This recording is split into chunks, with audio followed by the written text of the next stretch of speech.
নির্বাসনে থেকেও অপ্রতিরোধ্য আওয়ামী লীগ, দ্য গার্ডিয়ানের চোখে প্রত্যাবর্তনের ব্লুপ্রিন্ট। দর্শক, আজ থেকে প্রায় ১.৫ বছর আগে বাংলাদেশের আকাশ বাতাস কাঁপিয়ে যখন বিপ্লবের নামে বাংলাদেশের রাজনীতিতে একটি ষড়যন্ত্রের ঘটনা ঘটে গেল, অনেকেই ভেবেছিলেন শেখ হাসিনা এবং তার দলের সূর্য চিরতরে অস্তমিত। কিন্তু বিশ্বখ্যাত ব্রিটিশ সংবাদ মাধ্যম দ্য গার্ডিয়ান গতকাল একটি বিস্ফোরক অনুসন্ধানী প্রতিবেদন প্রকাশ করেছে। প্রতিবেদনটি বলছে যে লড়াই এখনো শেষ হয়নি। কলকাতা এবং দিল্লির ড্রয়িং রুম থেকে পরিচালিত হচ্ছে এক বিশাল রাজনৈতিক মহড়া, যেখানে কফির কাপে চুমুক দিয়ে আর ইন্ডিয়ান ফাস্টফুড খেতে খেতে নির্বাসিত নেতারা ছক কষছেন কিভাবে ফিরতে হবে বাংলার মাটিতে। আজ আমরা দেখব দ্য গার্ডিয়ানের চোখে আওয়ামী লীগের সেই কামব্যাক প্ল্যান। দ্য গার্ডিয়ানের রিপোর্টে সবথেকে চমকপ্রদ তথ্য হলো শেখ হাসিনার বর্তমান রুটিন ওয়ার্ক। দিল্লির এক সুরক্ষিত আস্তানায় বসে তিনি দিনে প্রায় ১৫ থেকে ১৬ ঘন্টা ব্যয় করছেন দলীয় কাজে। তিনি কি হাল ছেড়ে দিয়েছেন? মোটেও না। ছাত্রলীগের সভাপতি সাদ্দাম হোসেনের ভাষ্য মতে শেখ হাসিনা সরাসরি যোগাযোগ রাখছেন তৃণমূলের কর্মী, নেতা এবং পেশাজীবীদের সাথে। এই যে দীর্ঘ সময় ধরে মিটিং এবং ভিডিও কনফারেন্স, এটি প্রমাণ করে যে আওয়ামী লীগের সাংগঠনিক চেইন এখনো সক্রিয়। গার্ডিয়ানের রিপোর্ট বলছে কলকাতা থেকে মাঝে মাঝেই সিনিয়র নেতাদের দিল্লিতে তলব করা হয়।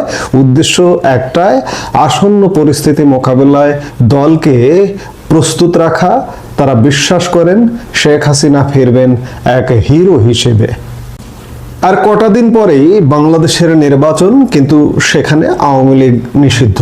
দ্য গার্ডিয়ানের কাছে সাবেক মন্ত্রী জাহাঙ্গীর কবির নানক এই নির্বাচনকে প্রহসন বা শাম বলে অভিহিত করেছেন।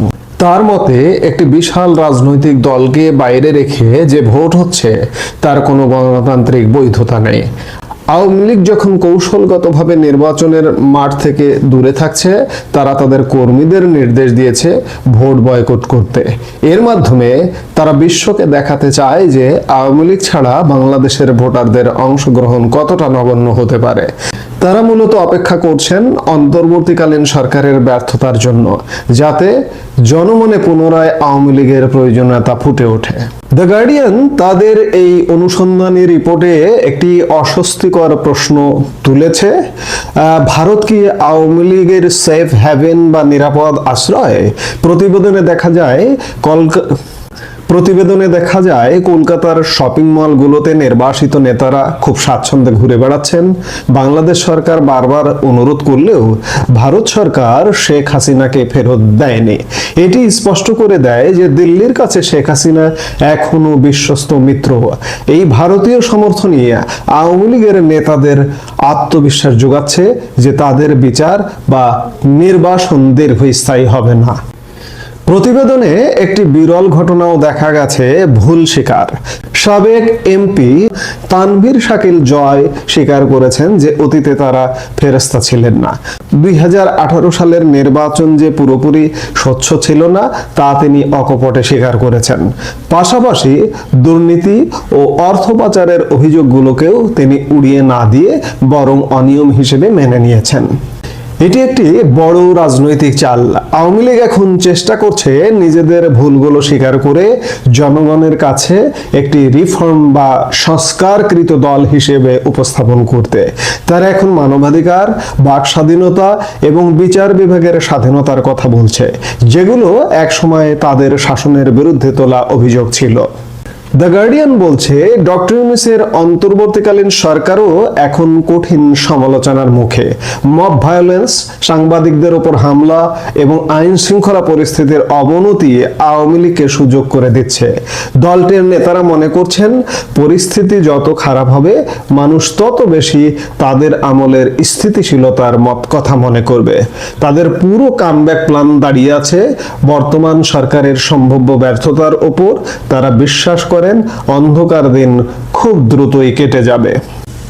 আওয়ামী লীগের যুগ্ম সাধারণ সম্পাদক আফম বাহাউদ্দিন নাসিম বর্তমানে দলটির সাংগঠনিক ভিত পুনর্গঠনে পর্দার আড়ালে থেকে বড় ভূমিকা পালন করছেন। কলকাতা ও দিল্লির নেতাদের মধ্যে সমন্বয় এবং তৃণমূলের সাথে যোগাযোগ রক্ষায় তিনি অন্যতম প্রধান স্তম্ভ। গার্ডিয়ানের তথ্য অনুযায়ী তার মতো সিনিয়র নেতাদের লক্ষ্য এখন স্পষ্ট, দলের ভেতরে কোনো ভাঙ্গন ধরতে না দেওয়া। বাহাউদ্দিন নাসিম এবং অন্যান্য সিনিয়র নেতারা তাদের বক্তব্য যে বিষয়গুলো হাইলাইট করেছেন তা হলো, তারা মনে করেন যে আওয়ামী লীগ নেতাদের বিরুদ্ধে আনা মানবতা বিরোধী অপরাধ বা দুর্নীতির মামলাগুলো রাজনৈতিক উদ্দেশ্য প্রণোদিত এবং আন্তর্জাতিক মানদণ্ডহীন। বাহাউদ্দিন নাসিম নিয়মিতভাবে ডিজিটাল প্ল্যাটফর্ম ব্যবহার করে জেলা ও উপজেলা পর্যায়ের নেতাদের নির্দেশ দিচ্ছেন ধৈর্য ধরার এবং সাধারণ মানুষের পাশে থাকার জন্য মানসিকভাবে প্রস্তুত থাকতে বলছেন। তার মতে দেশের 1/3 মানুষের সমর্থনপুষ্ট দলকে বাইরে রেখে বাংলাদেশে কোনো টেকসই গণতন্ত্র সম্ভব নয় এবং এই যে নির্বাচনটি হচ্ছে সেই নির্বাচনটি কোনোভাবেই টেকসই হবে না।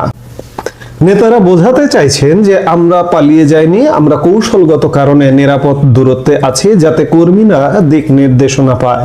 যারা আজ গণতন্ত্রের কথা বলছেন তারা একটি জনপ্রিয় দলকে নিষিদ্ধ করে নিজেরাই স্বৈরতান্ত্রিক আচরণ করছেন।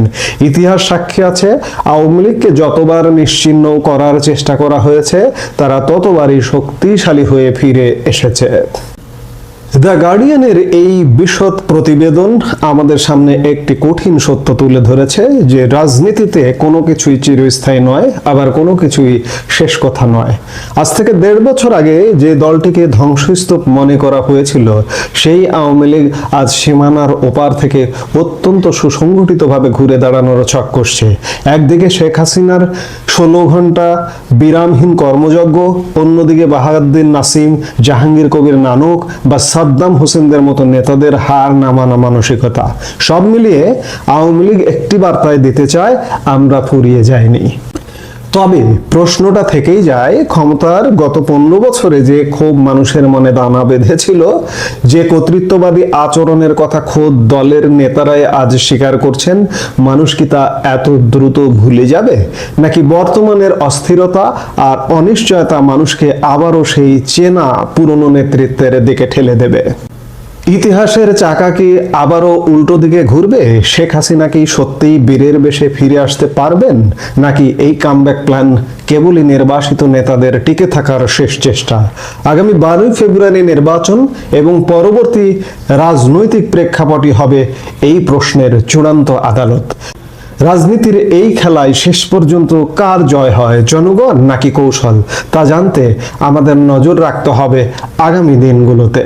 ভোট হবে কিনা তার ঠিক নেই, না হওয়ার সম্ভাবনা এখনো যথেষ্ট, কিন্তু যদি হয় তাহলে ক্ষমতা দখলের সুযোগ কাজে লাগাতে সব ব্যবস্থা পাকা করে ফেলেছে ইউনূস জামাত জোট।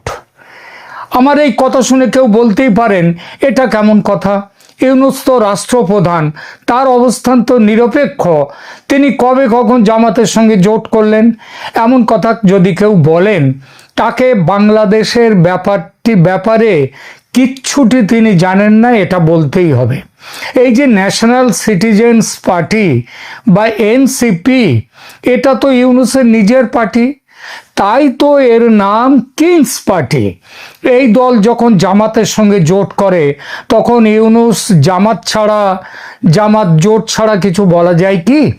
এই জোট ক্ষমতা ধরে রাখার জন্যে, মানে এতদিন তো বিনা নির্বাচনে ক্ষমতা রেখে দিয়েছে, এখন নির্বাচনের যদি হয় তাহলে নির্বাচনে এই জোট ক্ষমতা ধরে রাখার জন্য যা শুরু করে দিয়েছে সেটা অবাক করার মতো। এটা দেখলে বোঝা যাবে কেমন ভোট হতে চলেছে বাংলাদেশে। বাংলাদেশের মেইন স্ট্রিম সংবাদ মাধ্যম বর্তমানে জামাতের কোলে বসে আছে, তাই এই সব খবর কোথাও নেই। কিন্তু কিছু বিদেশে বসে থাকা বাংলাদেশের ইউটিউবার সামাজিক মাধ্যমে এই নিয়ে যা বলছেন এটুকুই যা। কিন্তু ভারতের গোয়েন্দাদের কাছে এসব খবর বিস্তারিত পৌঁছে গেছে যে বাংলাদেশে ভোটে কি হতে চলেছে। ঠিক ভোটের 1.5 সপ্তাহ আগে নিরাপত্তা বাহিনীর একটি বিশেষ শ্রেণীকে দিয়ে বুথ দখলের, ভোট কেন্দ্র দখলের পাকা ব্যবস্থা হয়ে গেছে। এই বিশেষ নিরাপত্তা বাহিনীটি হলো র্যাব বা র্যাপিড অ্যাকশন ব্যাটালিয়ন। বলা নিষ্প্রয়োজন, তবু বলি এটি বাংলাদেশের একটি এলিট প্যারামিলিটারি ফোর্স। সংস্থাটি বাংলাদেশের সেনা বিভাগের অধীনে নয়, গৃহ মন্ত্রণালয়ের অধীনে। গতকাল থেকে এলিট ফোর্স র্যাবের নাম পরিবর্তন করে রাখা হয়েছে SIF বা স্পেশাল ইন্টারভেনশন ফোর্স। স্বরাষ্ট্র উপদেষ্টা জানিয়েছেন, শুধু নামেই নয়, বাহিনীর ইউনিফর্ম, লোগো এবং কার্যপদ্ধতিতেও বড় পরিবর্তন আনা হয়েছে। অন্তর্বর্তী সরকার যখন চলে যাওয়ার মুখে, যখন নির্বাচনের মাধ্যমে নতুন নির্বাচিত সরকার গঠনের উদ্যোগ চলছে, তখন কেন এত তাড়াহুড়ো করে র্যাবের খোল নলছে বদল করা হচ্ছে? মেটিকুলাস ডিজাইনার জামাত ইউনূসের এটা এক বড় ডিজাইন।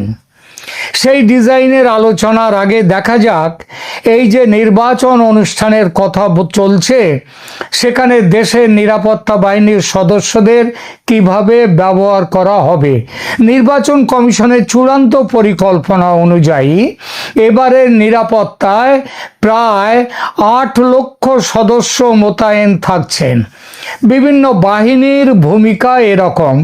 সেনাবাহিনীর থাকবে 1 লক্ষ সদস্য, তারা স্ট্রাইকিং ফোর্স হিসেবে কাজ করবে, সরাসরি ভোট কেন্দ্রে থাকবে না, তবে জরুরি প্রয়োজনে ডাকলে তারা দ্রুত সাড়া দেবে। পুলিশ বাহিনীর 1.5 লক্ষ সদস্যকে ব্যবহার করা হবে। তারা কোথায় থাকবে? ভোট কেন্দ্রের বাইরে তারা টহল দেবে এবং এলাকার শান্তি শৃঙ্খলা বজায় রাখার কাজে থাকবে। এরপর বিজিবি বা বর্ডার গার্ডস বাংলাদেশ, এদের 35,000 সদস্য, তারা সীমান্ত জেলাগুলোতে এবং ঢাকার গুরুত্বপূর্ণ এলাকায় টহলদারি করবে। এরপর আনসার বা ভিডিপি, আনসার এবং ভিডিপি মানে ভিলেজ ডিফেন্স পার্টি, তার প্রায় 5.5 লক্ষ সদস্য থাকবে।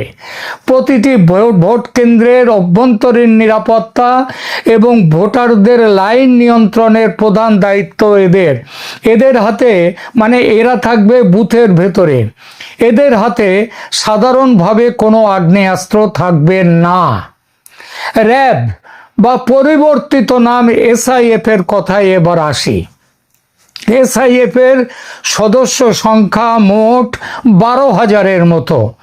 নির্বাচনে এদের কোনো নির্ধারিত ভূমিকা নেই। এদের ওপর দায়িত্ব ঝুঁকিপূর্ণ যে সমস্ত কেন্দ্র ও সন্ত্রাস দমন করবার জন্য বিশেষ মোবাইল টিম হিসেবে এরা কাজ করবে। আর এখানেই সরকারের বিশেষ পরিকল্পনা তৈরি হয়েছে। আগেই বলেছি, এদের পোশাক আশাক সব পাল্টে দেয়া হয়েছে।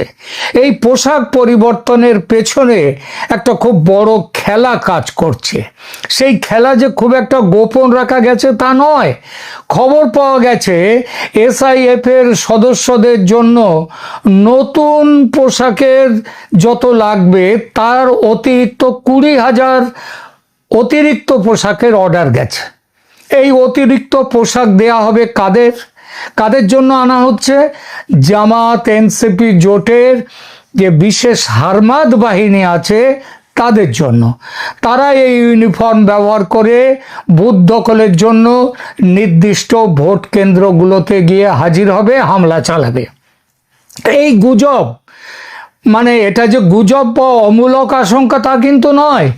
এই আশঙ্কার কথা পৌঁছে গেছে সেনাবাহিনীর কাছেও। আর সেটা নিয়ে সেনাবাহিনী, গোয়েন্দা সংস্থাগুলো এবং বর্তমান SIF মানে যারা র্যাব, সেই কর্তৃপক্ষ অত্যন্ত সতর্ক অবস্থানে রয়েছে, কারণ তাদের নজরের বাইরে এই 20,000 পোশাকের অর্ডার দেওয়া হয়েছে। সেই পোশাকগুলো পরে অন্যরা যাবে। গতকাল ওই হারমাদরা যাবে।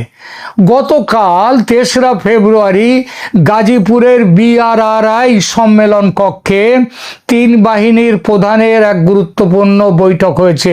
3 সেনার 3 বাহিনী। নির্বাচনের ঠিক 9 দিন আগে এই ধরনের উচ্চ পর্যায়ের সমন্বয় সভা, এটা মূলত নিরাপত্তার যে নতুন যে একটা নিরাপত্তার সংকট এসছে, সেই সংকট মোকাবিলা করার উদ্দেশ্যে সেনাপ্রধান জেনারেল ওয়াকারুজ্জামান, নৌবাহিনী ও বিমান বাহিনী প্রধানদের উপস্থিতিতে এই বৈঠকে প্রধানত ইনএড টু সিভিল পাওয়ার এর আওতায় সেনাবাহিনী কিভাবে বেসামরিক প্রশাসনকে সহায়তা করবে তা চূড়ান্ত করা হয়েছে। বৈঠকে গাজীপুর, নরসিংদী ও নারায়ণগঞ্জ জেলার ডিসি, এসপি এবং বিভাগীয় পর্যায়ের কর্মকর্তাদের সাথেও সমন্বয় করা হয়। এই বৈঠকের মূল বার্তা কি? বাহিনীর সদস্যদের পেশাদারিত্ব, নিরপেক্ষতা এবং ধৈর্য বজায় রেখে জনগণের বন্ধু হিসেবে দায়িত্ব পালনের কঠোর নির্দেশ দেওয়া হয়েছে। SIF এর পোশাক ব্যবহার করে হাতমাদ্রা বুথ দখল করে ছাপ্পা ভোট দিতে এলে কিভাবে সেটা রুখে দেওয়া যাবে, সেটা নিয়েও কিছু ব্যবস্থার কথা বলা হয়েছে। যদি অতিরিক্ত 20,000 পোশাক তৈরির কথা কেবলমাত্র গুজব হতো, তাহলে সেনা এই প্রতিরোধমূলক ব্যবস্থা কেন নিতে গেল? খবর মিথ্যে হলে এই ব্যবস্থা নেওয়ার কথাই উঠতো না, তাই নয় কি? পোশাক বিতর্কের প্রেক্ষিতে কি ব্যবস্থা নিচ্ছে সেনা? গতকাল কি ঠিক হয়েছে? গতকাল জেনারেল ওয়াকারুজ্জামানের সভাপতিত্বে সেনাবাহিনীর অফিসাররা গাজীপুর বৈঠকের সূত্র ধরে সিদ্ধান্ত নিয়েছে যে SIF এবং সেনাবাহিনীর নতুন ইউনিফর্মে বিশেষ হলোগ্রাম এবং QR কোড সম্বলিত ডিজিটাল ID থাকবে। ফলে কোনো সিভিলিয়ান বা ক্যাডার তারা যদি বাহিনীর পোশাক পরে জালিয়াতি করতে চায়, তাৎক্ষণিকভাবে তাদের শনাক্ত করা সম্ভব হবে। কি বোঝা গেল সেনার এই সিদ্ধান্ত থেকে? বোঝা গেল পোশাক বিতর্ক, ওই 20,000 নতুন পোশাক, এক্সট্রা পোশাক তৈরি করে হারমাদদের দিয়ে দেওয়ার যে খবর, এটা কেবল ভিত্তিহীন খবর নয়, এটা বাস্তব। কিন্তু কথা হলো, সর্ষের মধ্যেই যেখানে ভূত, সেখানে ভূত তাড়াবে কে? প্রশ্ন ওঠে, কে এই হলোগ্রাম লাগাবে? সেনা নাকি সরকারের স্বরাষ্ট্র দপ্তর? কে এই জালিয়াতি ধরবে? কিভাবে ধরবে? এসব প্রশ্নের কোনো সদুত্তর নেই। অর্থাৎ মেটিকুলাস ডিজাইন নিয়ে প্রশ্ন উঠে যেতেই চোখে ধুলো দেওয়ার চেষ্টা শুরু হয়ে গেছে। মনে রাখতে হবে, দেশে মোট ভোট কক্ষ মানে বুথ আছে 2,44,649টি, আর ভোট কেন্দ্র আছে, অর্থাৎ এই বুথগুলো যে ভোট কেন্দ্রে, অনেক ভোট কেন্দ্রে একাধিক বুথ সেখানে আছে। ভোট কেন্দ্র মোট আছে 42,761টি। মোট ভোটার দেশে আছে 12,77,11,895 জন। তার মানে গড়ে প্রতিটি ভোট কেন্দ্রে প্রায় 3,000 ভোটার ভোট দেবেন এবং প্রতিটি বুথে গড়ে 5 থেকে 600 ভোটারের ব্যবস্থা রাখা হয়েছে। সারা দেশের ভোট কেন্দ্রগুলোকে 3টি ক্যাটেগরিতে ভাগ করা হয়েছে। লাল মানে অতি ঝুঁকিপূর্ণ বা হাইপার সেন্সিটিভ, হলুদ মানে ঝুঁকিপূর্ণ বা সেন্সিটিভ, এবং সবুজ মানে সাধারণ।